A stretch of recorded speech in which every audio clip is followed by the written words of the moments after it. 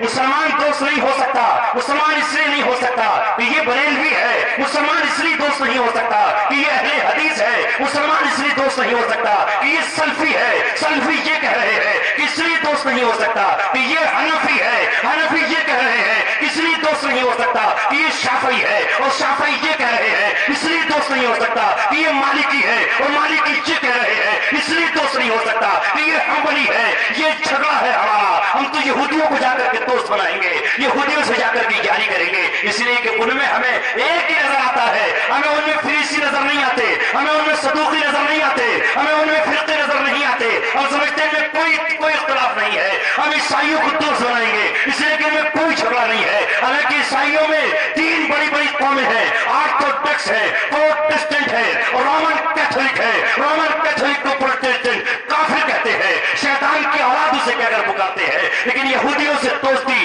عیسائیوں سے دوستی ہو رہی ہے۔ ہم اس حکم کو اللہ کے کیوں نہیں مانتے کہ یہودی اور عیسائیوں کو دوست مت بناؤ؟ بعضکم اولیاء بعض، وہ آپس میں ایک دوسرے کے دوست ہیں، تمہارے دوست نہیں ہوں گے، تمہارے دوست نہیں ہوں گے۔ اور پھر آگے اللہ